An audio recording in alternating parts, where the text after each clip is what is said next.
melakukan proses penelitian diantaranya dalam memilih instrumen pengambilan data, penentuan sampel, pengumpulan data, serta analisa data. Dengan pemilihan desain penelitian yang tepat, diharapkan akan dapat membantu peneliti dalam menjalankan penelitian secara baik dan benar. Tanpa adanya desain penelitian ini, seorang peneliti tidak akan dapat melakukan penelitian dengan baik karena tidak memiliki pedoman untuk melakukan proses penelitian tersebut dengan jelas. Selanjutnya ada latar belakang. Studi kasus merupakan penelitian yang memusatkan perhatian antara satu kasus tertentu dengan menggunakan individu atau kelompok sebagai bahan studinya. Biasanya difokuskan untuk menggali dan mengumpulkan data yang lebih dalam terhadap objek yang diteliti untuk dapat menjawab permasalahan yang sedang terjadi. Dapat dikatakan bahwa penelitian studi kasus ini bersifat deskripsi dan eksploratif terhadap investigasi empiris tentang suatu fenomena yang ingin dipecahkan oleh peneliti. Fenomena yang dimaksud di sini adalah fenomena sesuatu yang disebut dengan fenomena di sini adalah misalnya ada fenomena kejadian atau peristiwa yang ada pada bidang IT. Bagaimana dan kenapa orang yang menggunakan IT dapat gagal dan ada juga yang sukses. Fenomena bisa digali dengan melakukan penelitian studi kasus. Studi kasus yang diambil yang berasal dari satu organisasi atau komunitas tertentu ataupun dengan cakupan yang lebih luas. Perbedaannya di sini dengan penelitian survei. Pada penelitian survei, jumlah sampelnya cukup luas, sedangkan pada case study, jumlah sampel yang diambil sangat sedikit atau hanya beberapa saja. Persamaannya di sini adalah sama-sama menggali fenomena itu yang persamaannya. Kemudian ada konsep menurut para ahli atau pakar. Di sini ada beberapa ahli yang menjelaskan studi kasus dapat digambarkan sebagai proses pencarian pengetahuan yang empiris untuk menyelidiki dan meneliti berbagai fenomena dalam konteks kehidupan nyata. Itu dijelaskan oleh Yin tahun 2002. Yang kedua ada Pollitt dan Hankler tahun 1992, studi yang menjelaskan bahwa studi kasus berfokus pada penentuan dinamika mengenai pertanyaan lebih lanjut. Mengapa seorang itu berpikir, melakukan sesuatu, atau bahkan mengembangkan diri. Kemudian ada penjelasan menurut Tellis. Nah, Tellis ini menjelaskan bahwa studi kasus merupakan metode yang memiliki unit analisis yang lebih mengacu pada sistem tindakan yang dilakukan dibanding pada individunya sendiri atau lembaga tertentu. Kemudian ada Yin dan Lamne yang menyatakan bahwa studi kasus adalah suatu strategi riset penelaahan empiris yang menyelidiki suatu gejala dalam latar kehidupan nyata. Strategi ini dapat menyertakan bukti kualitatif yang bersandar pada berbagai sumber dan perkembangan sebelumnya dari prosesi teoritis. Studi kasus dapat menggunakan bukti, baik bersifat kuantitatif ataupun kualitatif. Penelitian subjek tunggal memberikan kerangka kerja statistik untuk membuat inferensi dari data studi kasus kuantitatif. Tujuan penelitian studi kasus ini adalah dapat dibagi menjadi dua, yaitu tujuan studi kasus secara umum dan tujuan studi kasus secara spesifik. Untuk secara umum sendiri ini ada 3, yaitu ada peneliti menggunakan metode ini untuk memahami atau menyesuaikan permasalahan yang diteliti. Yang kedua, itu ada efektif untuk menunjukkan hubungan responden dengan peneliti.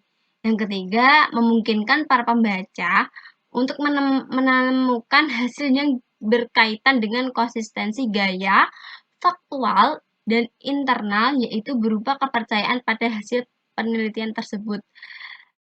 Dalam singkatnya, jika studi kasusnya semakin baik, juga pembaca bakal dapat menerima dengan baik seperti itu.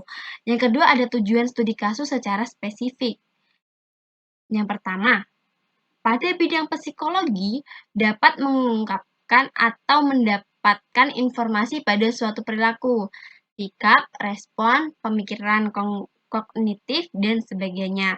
Yang kedua, ada di bidang sosiologi yang dapat mengkaji secara mendalam mengenai interaksi antar komunitas, organisasi, masyarakat, dan sebagainya.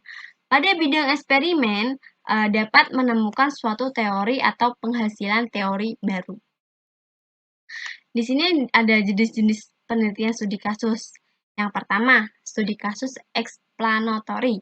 Studi kasus explanatory ini merupakan studi kasus yang cocok digunakan untuk penelitian jenis studi kasus kasual. Penelitian studi kasus explanatory ini bertujuan untuk memaparkan atau menjelaskan suatu hubungan antara dua variabel atau lebih. Selain itu, tujuan explanatory ini yaitu untuk menunjukkan data-data dan deskripsi mengenai investigasi kasual. Contohnya, ada studi mengenai politik, ekonomi, dan sebagainya. Yang kedua, ada studi exploratory. Studi ini merupakan studi yang dilakukan sebelum adanya pertanyaan penelitian dan hipotesis yang dibuat oleh peneliti. Studi kasus ini bisa disebut dengan studi awalan atau pendahuluan pada penelitian. Contohnya adalah mengenai sensus penduduk.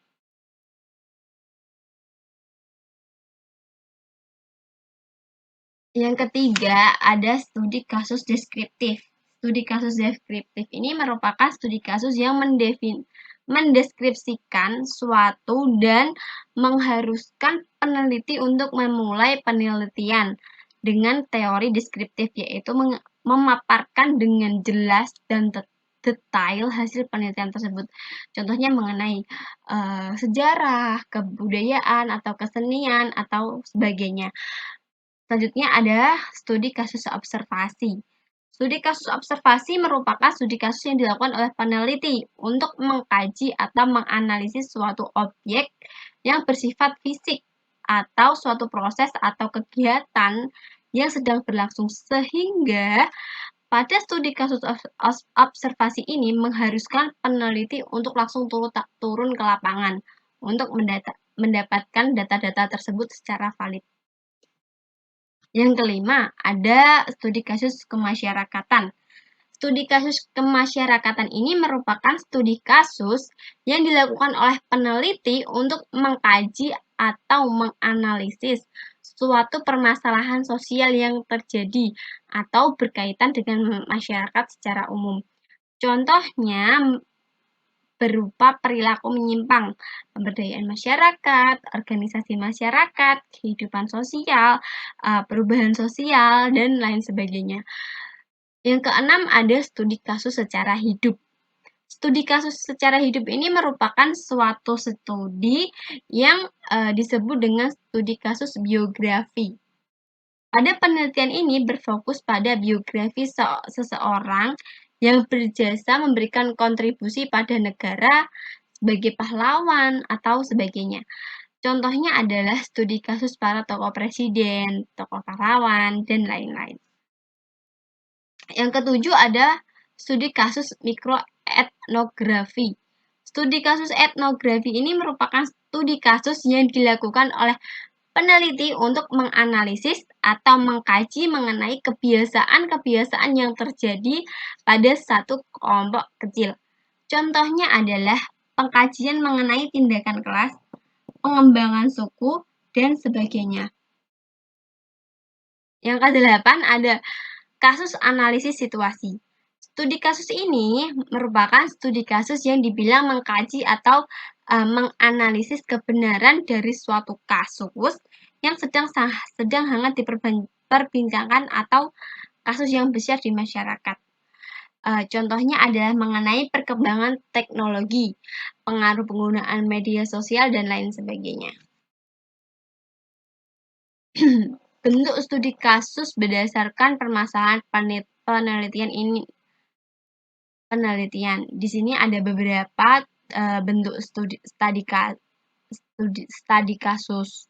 Yang pertama ada studi kasus instrumental tunggal, yaitu merupakan studi kasus yang menganalisis atau mengkaji sebuah kasus dan menjelaskannya secara deskripsi. Pada penelitian ini, kasus tersebut menjadi instrumen untuk penggambaran secara rinci. Yang kedua ada studi kasus jamak, yang merupakan studi kasus yang menganalisis atau mengkaji lebih dari satu atau banyak kasus pada sebuah penelitian. Penelitian ini juga bisa mengkaji atau permasalahan, namun banyak isu yang digunakan, sehingga penelitian ini dapat dikatakan penelitian yang kompleks.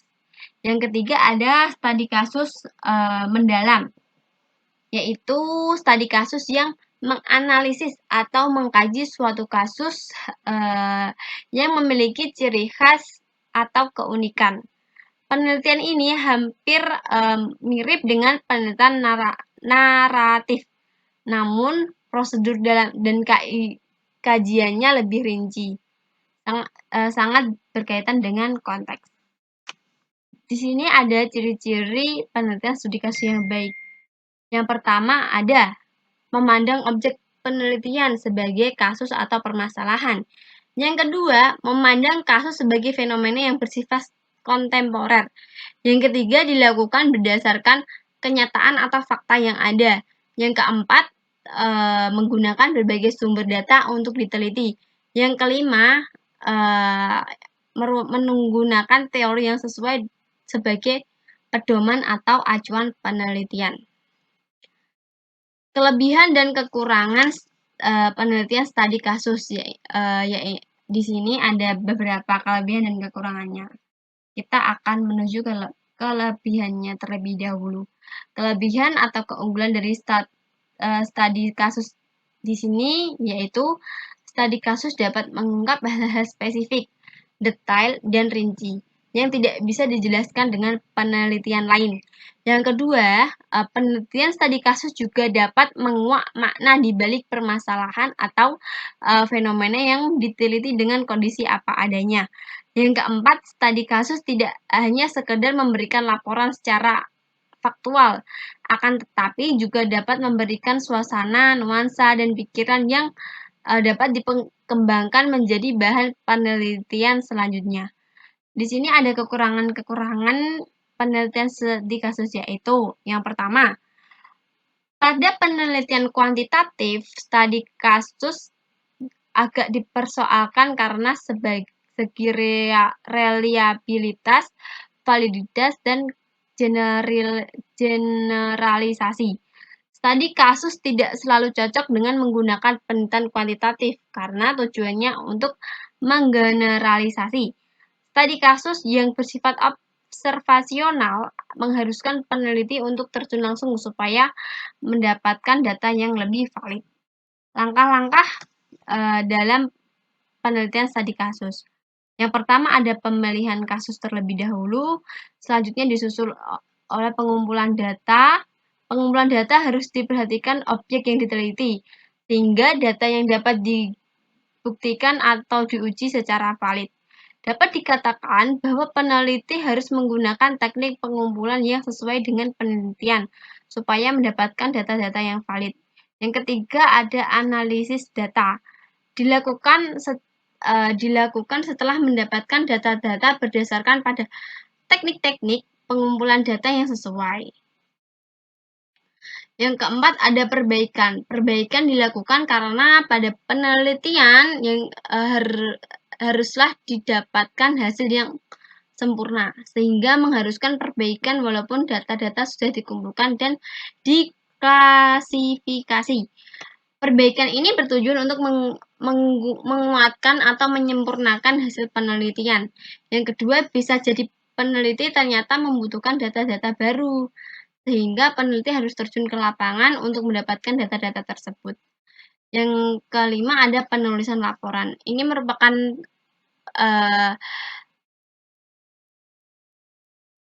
langkah-langkah yang paling penting. Penulisan laporan pada seluruh penelitian harus urut, sehingga dapat dipahami dengan mudah. Selain itu, penulisan laporan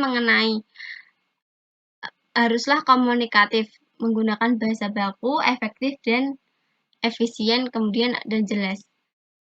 Penulisan laporan penelitian juga harus mempertimbangkan kebermanfaatan penelitian tersebut, sehingga pembaca bisa mengambil manfaat atau kegunaan penelitian tersebut digunakan pada masyarakat secara umum.